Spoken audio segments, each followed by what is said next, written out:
And then you have, of course, had some famous appearances on Cowspiracy and What the Health, and you should go look at those if you haven't seen them yet. They're available online to watch. And of course, you've been at True North, I know, for a while, and now you've gone off to, I think, probably one of the most important aspects of what's going on in this movement right now, which is educating physicians in medical school. So that's a great thing. Yes, trying to turn the light on in their heads at what their patients are eating is the main reason they're sitting in front of them with these diseases, and we can't ignore that any longer. So yes, that's been my life's work now, and as part of our Moving Medicine Forward initiative, people can read about it on my website. All right, excellent. Hopefully folks will. And then today, of course, this is Monday. Is it March 15th, I believe? 16th. 16th. Okay. Well, it's Monday. It's a week after, I think, this coronavirus it blew up here in the United States anyway, and people have been freaking out. There's a lot of fear going on. The stock markets have reacted negatively. I think everybody thought this was over. Last Thursday was the worst day. People were saying that on Friday and Saturday, but it's happened again. I think people have got new restrictions going on today. I think a lot of states are telling people they shouldn't go to bars, they shouldn't go to restaurants. They're actually making it illegal in a lot of areas. So it's almost getting to like a complete lockdown, quarantine type of a situation. And so I would like to know, and I think our viewers would like to know, what do you think of what's going on, and what should folks be doing during this time? A lot of people have time on their hands right now. Right. Oh, Mike, those are all important questions about a very important issue here. And I'll be glad to talk about the medical side of this. I hope towards the end we get to talk about where this originated and some issues revolving around that. Sure. But as far as the infection itself, this is a fairly contagious virus. It jumps from person to person in droplets. When people cough, the droplets hang in the air for about an hour. They extend out about 6 feet or so. Gravity eventually has them fall to surfaces where they can live for another couple of hours. We're talking about hours, not days, but yes, it's a highly contagious, and it jumps easily from person to person. The good news is not a highly lethal virus, and everybody, if we want to start dialing down the fear aspect, should know that the vast majority of people, 8 out of 10 folks who are better, you're going to feel a little achy. You got to have a sore throat for a couple days, run a low-grade fever, feel like you got the fluey, achy kind of feeling, may cough a bit, and then it goes away. And that's what's going to happen to most people. And they need to know that you're going to be okay. And assuming we don't start doing silly things to each other as a country, we're going to be okay. We will get through this. We're talking, it's not tomorrow, but this is not years. We're talking next 3, 6, 9, 12 weeks. It's a long time, but it's just a matter of weeks of getting through this. And because time's on our side, it is a viral infection. And like all viral infections, the vast majority of them, when you get especially a good case of it, your body comes back with an immune response. You develop antibodies and you are now immune. And so everybody, these 80% of folks who are recovering, they're now immune, and the virus has then lost one less host that it can set up housekeeping in. So as time goes on and the immunity of the population goes up, the viral infections go down. And warm weather, viruses don't like warm weather, and so many of them don't. And so between just more people getting immune and the warm weather coming, this thing will start to subside if we are smart. We can't pretend this isn't happening. We can't continue close, careless contact. But if we keep our distance and we cough into our elbows there, and we do elbow bumps, and just slowly just let this all recede, that's what's going to happen. Yeah, right. Social distancing, I guess, or what I like to call a proximity optimization, because I want people to be social still. I don't want them to feel like they can't be social. Just get online like we're doing, right? That's really important. Absolutely. And people need to know that this is the time to get good at FaceTime and Skype and Zoom. And we need to stay connected, including electronically. And thank heavens these modalities are available. We should use them. And a good excuse to call your grandmother and people you haven't seen for years. And you can not only get Skype and all this on your cell phone, talk to these folks, but who you also can get on that cell phone is a doctor. You can do a telemedicine consult right on your phone. So if you are starting to get symptomatic, people are running that low-grade fever and they're feeling achy and coughing and not sure what it is, do not go to the emergency room, do not go to the hospital, don't even go to your doctor's office. Call the doctor's office or just get online and look up telemedicine consultation and talk to a health professional, a triage nurse, an ER doc, and let them assess you, see how you look, how they can watch you breathe, they can hear you cough, they can just see how you look, they can ask for your temperature. You can get a lot of information off a telemedicine evaluation. So that's another good use for the technology, and it's one of the things why we'll get through this okay if we keep working with each other. Okay, excellent. Those are some great points, some great ideas. How about your immune system? There's a lot of talk about your immune system. I mean, nobody's got a perfect immune system, but we can always work on them, I think. So what should people be doing here during this time? Absolutely. We have this immune system that's constantly working for us. Remember, not to yuck people out here, but our mouths are full of viruses, our intestinal tract is full of microbes that could all kill us if they got into our bloodstream, but they don't, because we have an immune system of lymphocytes that are making antibodies that are constantly interrogating the food and the microbes around us, and we want that system nice and strong. So when a foreign virus comes in, which happens every year when people get a cold or they get a flu, your immune system rallies up and takes the fingerprints of that virus, makes an antibody against it that locks up the virus, and you want to keep that system nice and healthy. So how to do that? Well, a couple of things. One, get enough sleep. It's really important. We don't get away with anything.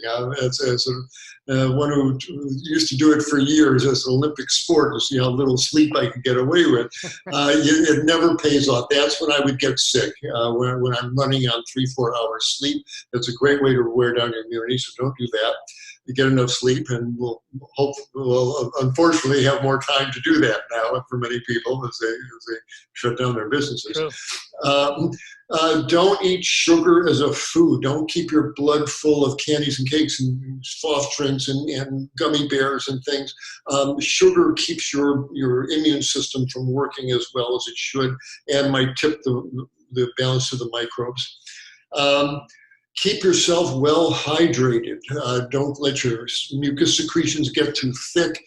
Give your kidneys plenty of water to flush out waste with. So go through 4 or 5 16-ounce glasses of water every day. Don't chug them down, but just have a bottle near you and just keep taking a swallow every few minutes. Keep yourself well hydrated.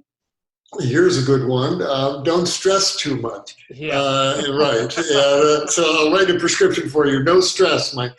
But seriously, when we're under stress, our adrenal glands put out this hormone called cortisol, and cortisol suppresses your immune system and it sways things in favor of the microbes. So this is a time, especially as schedules get deranged, so situations become more stressful. People may have little kids at home now that can't go to school. They're living in closer proximity with relatives, etc. This is a time to not generate excessive stress. I suggest everybody raise the level of your threshold of things that you'll react to. And if things just ultimately, I ask myself, if some little annoyance happens, Michael, a year from now, are you going to remember this? Is this going to make any difference in your life at all?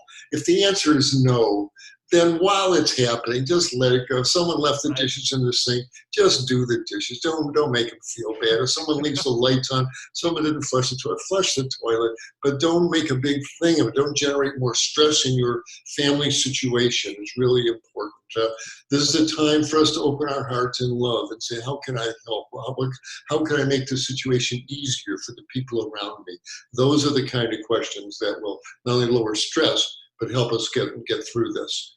Okay. And finally, your immune system, there's a couple of foods that may help spruce it up. Mushrooms seem to have immune boosting effects, so find a way to get them into soups and salads, etc.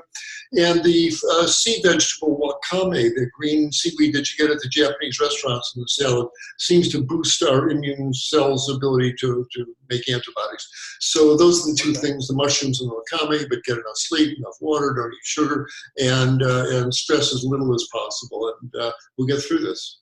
All right. The sugar point that you make, are you not talking about fruits, natural Correct. fruits? I am not talking about natural whole fruit. Fruits are good for us, not fruit juices, but absolutely have a mango, have a papaya, have apples. They're wonderful. They're mostly water, and they come in with all the vitamins and minerals to help with their own digestion. They're healthy food.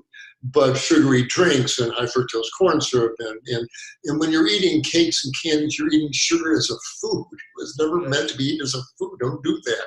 But absolutely, you have whole fresh fruits. They're wonderful for us. Okay, good. Just making sure, because I just had a bunch of blueberries this morning. Good. Good move. Okay, well, let's see. Another thing you wanted to talk about potentially is the origination of the virus, right? Yes, this was not a random event, and we're all concerned about bumping elbows and the economy. There's horrible ramifications of this as we shut down our commerce. The government's got to really step up and do some remarkable things. That said, where did this come from? Why are we in this situation now? This was not random. And if we can rewind the tape, there was a patient zero, and almost surely where this came from originated in Asia. And I have no aspersion on our Asian brothers and sisters, because we do similar things in the West. Mm-hmm. But there's a long history that comes from years of starvation, etc., where those folks will eat anything that gives them some calories and protein, including wild creatures. And there's a long history of eating survival foods. And one of these, they go into the caves and they trap the bats. They take bats off the walls that are sleeping, or they snag them out of the air. Well, bats are full of viruses. Those bat caves are full of bat guano, and they are breeding incubators for viruses that the bats swap back and forth. Well, if you're starving to death, you might consider eating a bat. But nowadays, they go in, harvest, they take these bats off the wall, bring them to these wet markets, and either kill them or keep them live in the cages. And somebody my grandfather used to make bat stew or put bat wings in the soup, and they purchase a bat, and somewhere in the Hubei, in the Wuhan wet market, about 6 months ago, we can rewind the clock, somebody paid for a bat, and someone working at market, some man or woman, took some poor bat, live or dead, and put it on a chopping block, and took their cleaver and came down with that cleaver and butchered the bat for the person to buy and eat. And when that cleaver came down and severed the abdomen in two pieces, the blade sliced into the bladder and the intestines. The bat urine went everywhere. The bat feces went everywhere, probably onto the person's face. And he or she reached up and wiped it off and inhaled the viruses from the urine and wiped it off and touched their mucous membranes. And it got into their bloodstream, rode into their lungs, made the lungs inflame. So they started coughing out the virus. That was patient zero. And this all spread from this. And again, I'm not casting aspersion on the Asian folks. We confine hundreds of millions of pigs and chickens and cows together, and they breed these horrible viruses. And the swine flu, the H1N1, came from the pig confinement operations. And there's cattle viruses. All this is a message from the animals saying, we are not your food. You are violating natural law. You humans, you are plant-eating creatures. Go eat your rice and beans and greens and fruits and vegetables. Stop eating animals and don't go into caves and eat bats. They're such a, in a way, it's the animal's revenge in a way. But it's the cost of violating natural law. And we've been getting these messages from the swine flu to the mad cow disease for years. Well, this is another special delivery telegram from the animals saying the time for animal eating has come to an end. And they're reaching into our economy, et cetera, as the karma of violating this law. So I hope we hear this message. If we were just go back to eating whole plant foods, the animals will be happy, the plant will be happy, and we will never have to do this again. And so that's the real message that we really need to take away. They're not talking about this on CNN or Fox News, but that's really what we're dealing with here. And we need to get real about this, as well as deciding on where to set up mobile clinics. That's the tail of the dog. Mm-hmm. Well, that's an excellent something for us to think about now that we have some extra time to really dwell on that and realize what it means in our own personal lives and people that we know, kind of maybe try to convey this information to other people. And maybe this will spread just as fast as anything else. I mean, that'd be wonderful if it does, this information. So I hope it spreads virally. Yes, right. So bad play on words this days. Whoever thought how weighty that phrase would become. But indeed, there was a book and a movie, Love in the Time of Cholera. Well, this is now love in the time of, and truth in the time of Corona. And so it's time for us to get more loving and get more truthful. And if we do this, we won't have to repeat this dreadful chapter again, and hopefully everybody will be okay. The folks who get in trouble are the ones, because the lungs get inflamed, the folks with the lung disease, the emphysema folks, asthma folks, old folks, smokers, diabetic folks with lots of sugar in their blood, congestive heart failure folks. These are the folks that are the biggest risk. Most folks are going to come through okay, so we don't need to panic. Yeah, so I guess that's another thing to think about is just make sure you take care of yourself, because when something like this happens, you need to be prepared, right? I mean, it's so important, and hopefully people don't forget about this quickly. Hopefully it's enough of a thing to stick in your mind on both these levels, the animals and your own health. And of course, the environment benefits because of all that as well. So, indeed, it's a real lesson, as I mentioned. That when that Klaper came down in that market in Hubei province, human history changed at that moment, and that's how interconnected we've all come. One act like that, of course, it wasn't just one act, but we are now so interconnected that we all have to take responsibility for all of our actions and how we can live more lovingly and responsibly on this planet. And broadcasts like yours help bring that to the fore. So I appreciate the opportunity to share this. Yeah, thank you. And thank you for taking part in this with us, with your amazing inside information here. And anybody out there who's watching this, please share the video, tag your friends in it. Let's get the word out, just like Dr. Klaper said, in a viral manner, so that we can all be better off, live better, healthier, happier, more fun lives, right? That's what it's about. So that's what it's about. We're not here to suffer. Okay. Thank you so much. You're welcome, Mike. All the best.